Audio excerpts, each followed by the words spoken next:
This is the gear case that was making this whirring noise during the spin.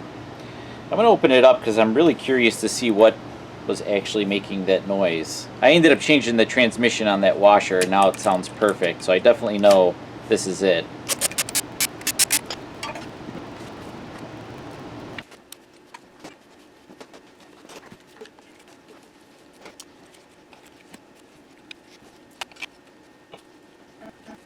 So I don't see anything goofed up. I'm going to put my drill to it and see if I could maybe recreate that noise. I don't think that's going to be possible, just because I don't think my drill spins fast enough, but if I could get at least some inkling of where it's coming from. I've always been told that it's this lower gear here, but I'm not seeing any like smoking gun.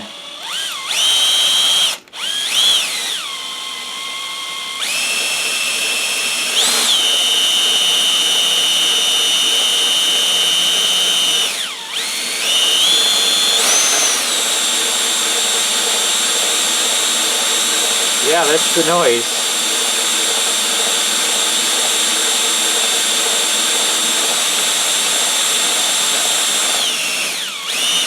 Huh, that's so interesting. So it does make that noise. And I wonder, I mean, it's got to be an imperfection with the shaft or one of the gears. Maybe a tooth is, I mean, I see where it looks like it's maybe lashing a little bit against the gear. Like right here somewhere. It's very hard to see, but the only problem with these transmissions is that I don't think any of these gears are can be ordered. That sucks. I was kind of hoping to find some piece of debris or something that I could just clean it out and maybe save this transmission. It doesn't look like that whirring noise was going to cause any issues, other than the gears just probably misaligned somehow. They were making like a resonating noise, so that's probably what it is. So I guess it wouldn't have been a problem long term other than the annoying sound of it.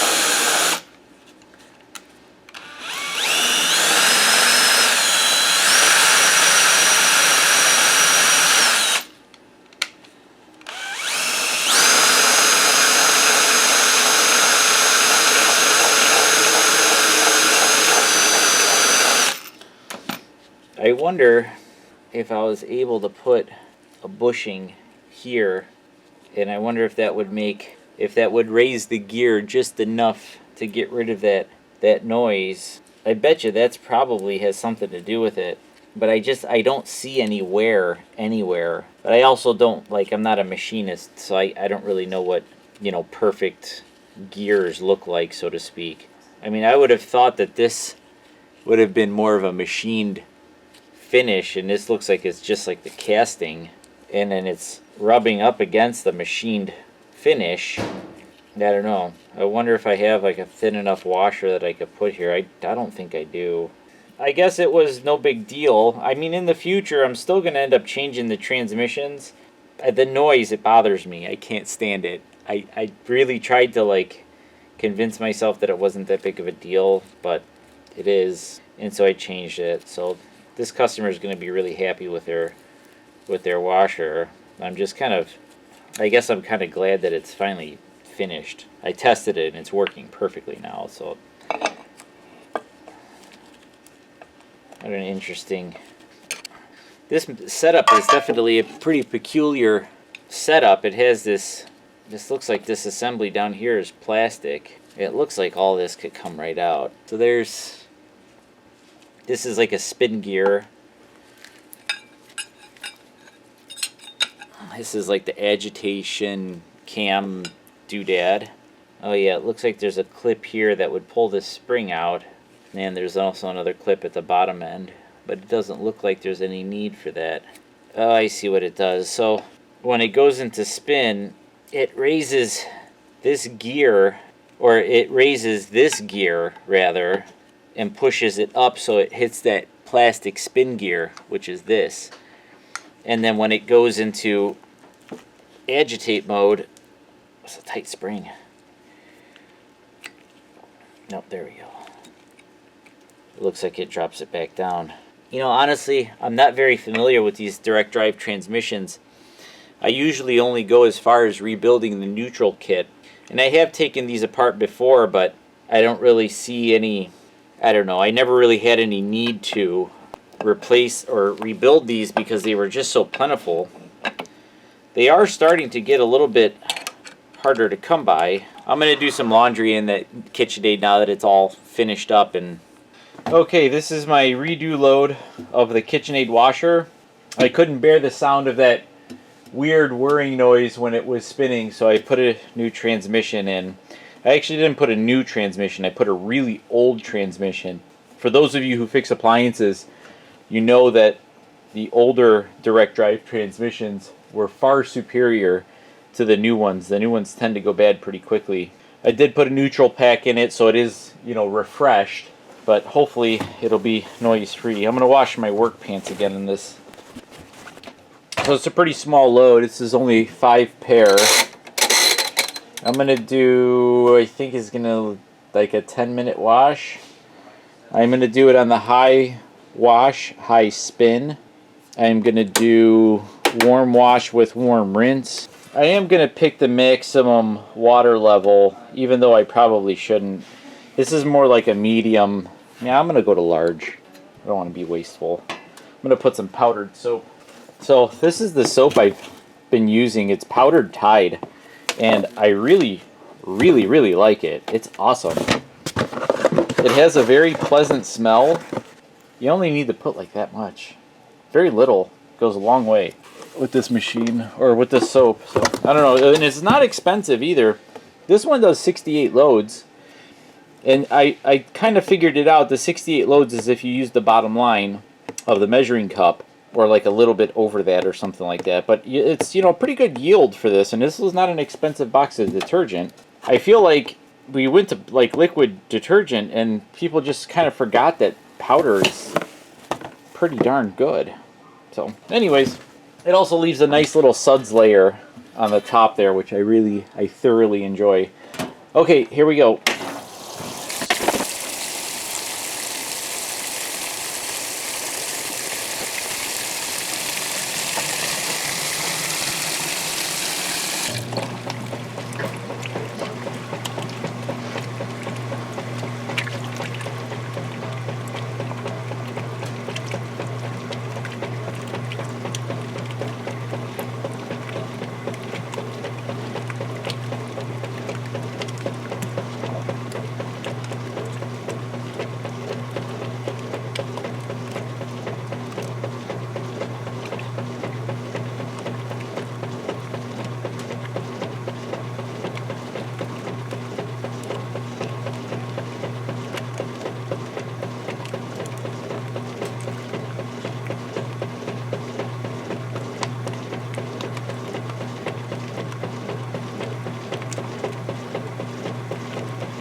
wonderful. This washer is so quiet now. It's like really impressive, honestly. What little noises you guys are hearing, if you hear something that you don't recognize with this washer, it's because you're hearing things that you probably wouldn't hear on a normal washer. This washer is just insanely quiet. Next time it goes into a wash, I'm gonna like whisper into the camera so you guys could get a little bit of reference of how quiet this machine is. It's fantastic. Anyways, it did a great job washing, of course. And my clothes smell like nothing. Yeah, let me just show you a random knee so you can see. Of course, it got it awesome clean. And that's it. These are, I mean, maybe I'm biased, but I really do believe that this is one of the best washers ever built. Maybe not necessarily the Kitchenaid exclusively, but just direct drives in general. This washer is so easy to repair. It lasts a really long time. It does a fantastic job with rinsing. You know, the full tub rinse and the couple of spray rinses that it does, I mean, it really is just makes all the difference in the world. During the final spin, you know, the water that's coming out of the discharge hose is like water. It's not sudsy or anything. Sometimes there's a little residual because it cavitates in the hose. The clothes, they don't smell like anything. They don't even smell like the powdered Tide. They smell like nothing. And that is the definition of clean.